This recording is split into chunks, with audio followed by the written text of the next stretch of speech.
तक हमने Newton's laws of motion में जितनी भी प्रॉब्लम्स की उसमें सरफेस स्मूथ थी और फ्रिक्शन कंसीडर नहीं करना पड़ा था।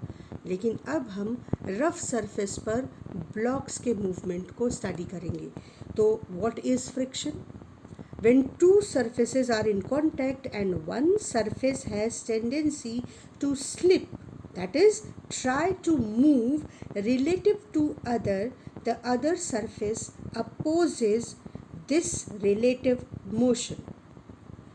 We can say that friction wants to keep the two surfaces together, and this property decides that friction wants to keep the two surfaces together. This property decides the direction in which friction appears between the two surfaces. So friction opposes relative motion. Friction is a force which appears when there is tendency of one surface to slip over other, and frictional force appears between the two surfaces and wants them to keep together. It opposes the relative motion between the two surfaces. Motion between the two surfaces and relative motion between the two surfaces. This is an entirely different thing and we have to be careful about it. तो friction क्या है? Friction acts between the two surfaces and opposes relative motion between them.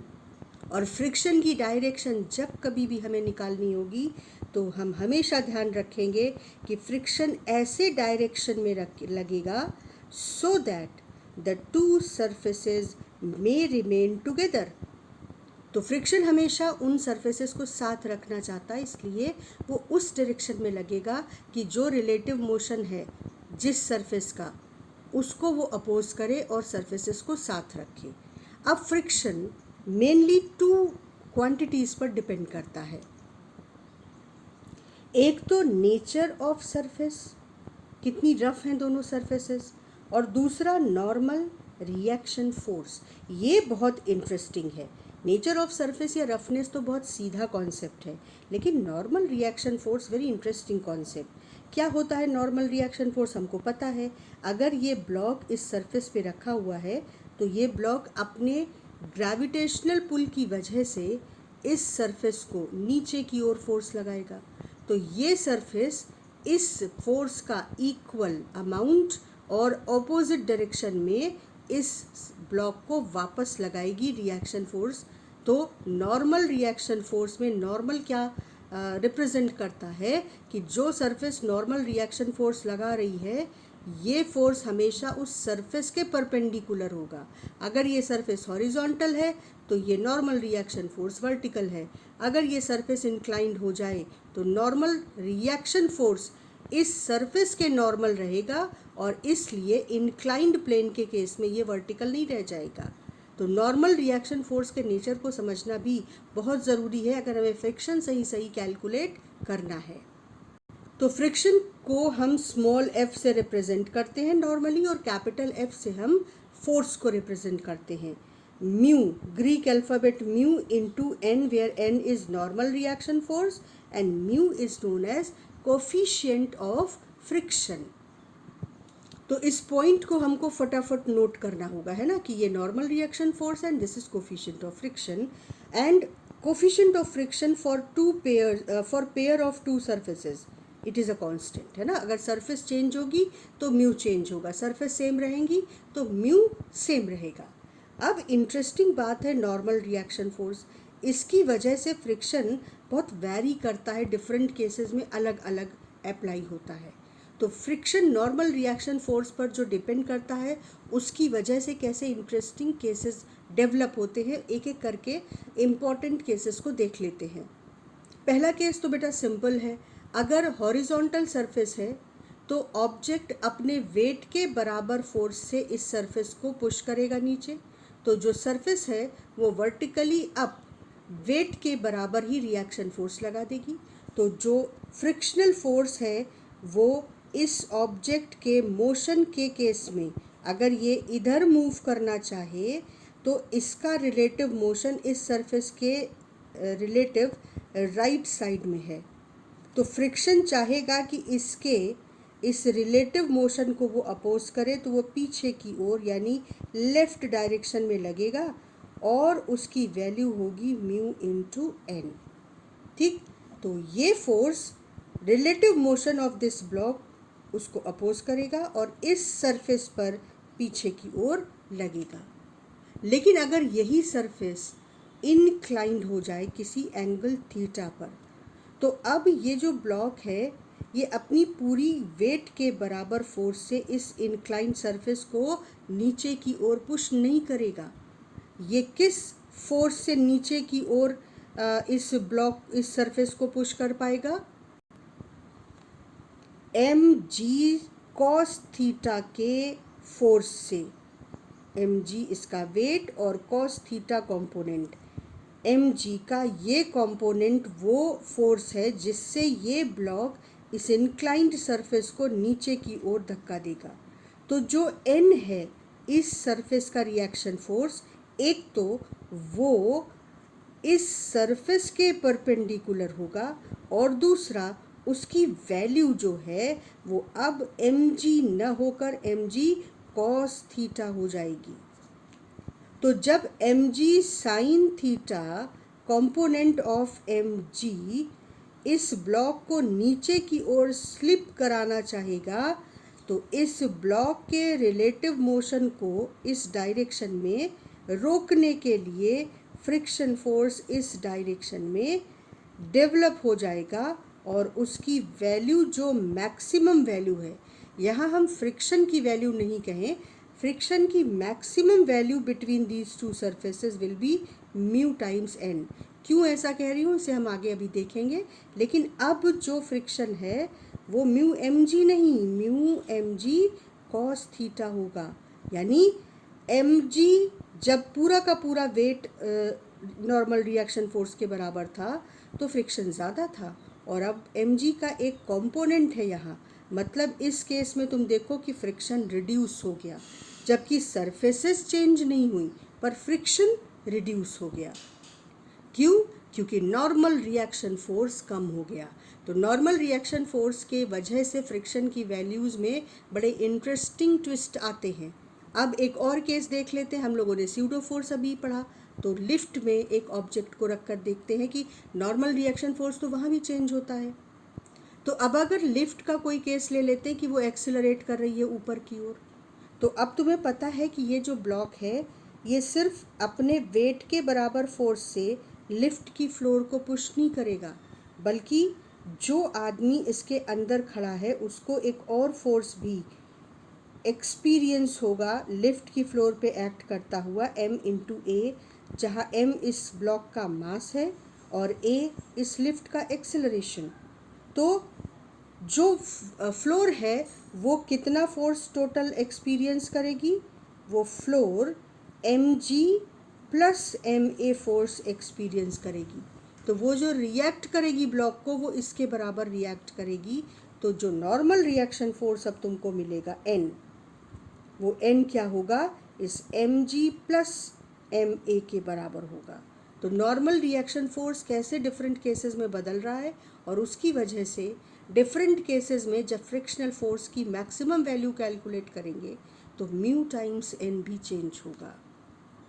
तो अब friction क्या है और friction का magnitude, maximum value बार बार मैं बोल रही हूँ, वो कैसे कैलकुलेट करते हैं, वो म्यू टाइम्स एन, वो फॉर्मूला भी हमने देख लिया। अब हम लोग फ्रिक्शन के कुछ गहरे राज, जिनसे फ्रिक्शन के सीक्रेट्स अनफोल्ड होंगे, उन्हें एक एक करके समझते हैं। और पहला जो फ्रिक्शन का खास गुण है वो है friction is a self adjusting force. क्या मतलब है इस बात का? इस बात को ज़रा ध्यान से समझेंगे। ये एक ऑब्जेक्ट है, ठीक है, और मैं इस पर फोर्स लगा के इसको हिलाना चाहती हूँ। अगर मैं फोर्स कम लगाऊं तो ये ऑब्जेक्ट नहीं हिलेगा। क्यों नहीं हिलेगा? क्योंकि इस ऑब्जेक्ट और इस सरफेस के बीच जैसे ही मैंने फोर्स लगाया और इस ऑब्जेक्ट ने एक टेंडेंसी की कि वो आगे की ओर फोर्स की डायरेक्शन में मूव करे, इस ऑब्जेक्ट की सरफेस और इस फ्लोर की सरफेस के बीच तुरंत एक फ्रिक्शनल फोर्स अपीयर हो गया। अब जब मैंने फोर्स जितना लगाया था, फ्रिक्शनल फोर्स उतनी ताकत से इसके रिलेटिव मोशन को अपोज करने पा गया, तो ये ऑब्जेक्ट नहीं हिला, क्योंकि फ्रिक्शनल फोर्स ऑपोजिट लग रहा है इस फोर्स के। अब जब मैंने अपना फोर्स बढ़ाया, ठीक, जब मैं अपना फोर्स बढ़ाऊंगी तो इंटरेस्टिंगली फ्रिक्शनल फोर्स भी अपनी ताकत बढ़ाएगा और फिर से कोशिश करेगा कि इस ऑब्जेक्ट को हिलने न दे। ये इम्पॉर्टेंट बात है कि फ्रिक्शनल फोर्स अपनी वैल्यू बदल सकता है। अगर मैंने कम फोर्स लगाया तो कम फ्रिक्शनल फोर्स सफिशेंट था मेरे फोर्स को अपोज करने के लिए। अगर मैंने फोर्स बढ़ा दिया तो फ्रिक्शनल फोर्स ने भी अपना मैग्नीट्यूड बढ़ा दिया और अपोजिट डायरेक्शन में ज़्यादा ताकत से लगने लगा इन दोनों सरफेसेस के बीच। लेकिन अगर मैं अपने फोर्स को इंक्रीज करती जाऊं तो एक टाइम ऐसा आएगा कि मेरा फोर्स फ्रिक्शनल फोर्स को ओवरकम कर लेगा और ये ब्लॉक चलने लगेगा। क्यों ओवरकम कर लेगा, इसका भी बड़ा इंटरेस्टिंग वजह है। फ्रिक्शनल फोर्स बढ़ेगा और तब तक बढ़ेगा जब तक उसकी वैल्यू म्यू टाइम्स एन ना हो जाए। म्यू टाइम्स एन उसकी मैक्सिमम पॉसिबल वैल्यू है इन दो सरफेसेस के बीच में। अगर फ्रिक्शनल फोर्स की वैल्यू म्यू टाइम्स एन पहुंच गई तो फिर वो अपने आप को और ज़्यादा ताकतवर नहीं कर सकता। तो तब अगर मैं फोर्स म्यू टाइम्स एन तक लगाऊं तब तक फ्रिक्शनल फोर्स जो है वो मेरे फोर्स को सक्सेसफुली अपोज करके इसके मोशन को रोक पाएगा। लेकिन जब मेरा फोर्स म्यू टाइम एन से बड़ा हो जाएगा तो फिर फ्रिक्शनल फोर्स इस ब्लॉक को रोक नहीं पाएगा, क्योंकि फ्रिक्शनल फोर्स की maximum possible value between the two surfaces is mu times N. इसलिए हम कह रहे हैं सेल्फ एडजस्टिंग और मैक्सिमम फोर्स, ये दोनों वर्ड्स हम इसलिए यूज़ कर रहे हैं। तो अगर मैं इधर की ओर फोर्स लगाकर इस ब्लॉक को इस डायरेक्शन में मूव कराना चाहती हूँ तो इसके रिलेटिव मोशन को इस सरफेस के रिलेटिव ये किधर जाना चाह रहा है, राइट, तो इसके ऊपर जो फ्रिक्शनल फोर्स लगने लगेगा वो टुवर्ड्स लेफ्ट लगेगा। अब ये फोर्स की प्रॉपर्टी क्या है कि अगर मेरा फोर्स वीक है तो फ्रिक्शनल फोर्स सिर्फ उतना लगेगा जितना F को अपोज करके इसके रिलेटिव मोशन को रोकने के लिए ज़रूरी है। लेकिन अगर मैं F को इंक्रीज करूं, अपने फोर्स को बढ़ाऊं, तो फ्रिक्शनल फोर्स भी इंक्रीज करता है।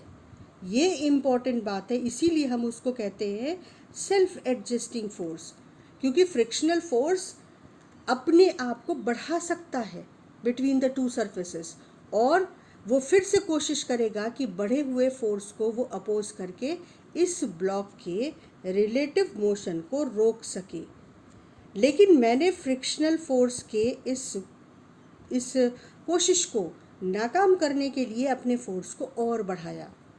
तो frictional force if F is further increased,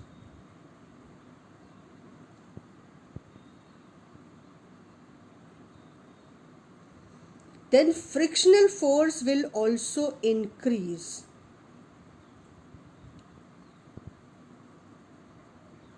But maximum possible value of frictional force is mu n. अब इससे ज़्यादा फ्रिक्शनल फोर्स बढ़ नहीं सकता, और अगर इससे ज़्यादा बढ़ नहीं सकता तो इसका मतलब कि जब मेरा फोर्स इस म्यू एन से बड़ा हो जाएगा तो ये ब्लॉक चलने लगेगा।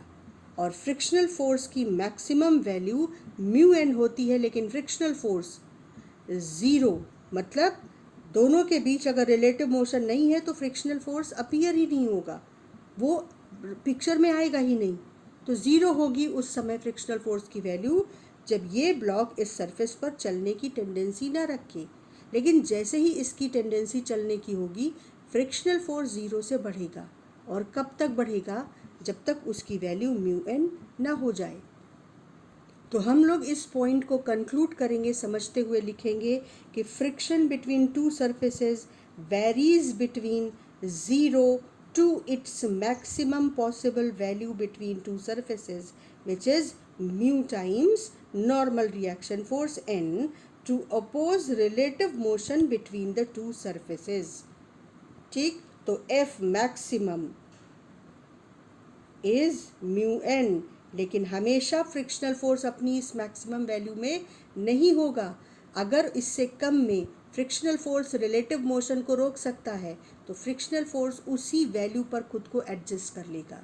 वो ज़्यादा ताकत नहीं लगाएगा तब तक जब तक उसको मजबूर न किया जाए कि वो रिलेटिव मोशन को अपोज करने के लिए इस वैल्यू तक पहुँचे। तो अगर मैं कहूँ कि एक ब्लॉक है ये जिसका मास है 10 kg और ये एक सरफेस पर रखा हुआ है, सरफेसेस रफ हैं और इनके बीच का जो कोफिशिएंट ऑफ फ्रिक्शन है इन सरफेसेस का वो मान लो हो 0.5। तो maximum possible frictional force between these two surfaces कितना होगा? F मैक्स होगा म्यू टाइम्स n। अब इसकी हॉरिजॉन्टल सरफेस की कंडीशन को देखते हुए हमें पता है कि ये इस सरफेस को नीचे की ओर अपने वेट के बराबर फोर्स से पुश करेगा, तो रिएक्शन भी इक्वल टू mg ही लगेगा। रिएक्शन को हम नॉर्मल से n से दिखा रहे हैं। तो म्यू यानी 0.5 और इसके बाद n मतलब m यानी 10 और g मतलब 10 ले लेते हैं। तो ये हो गया 50 न्यूटन।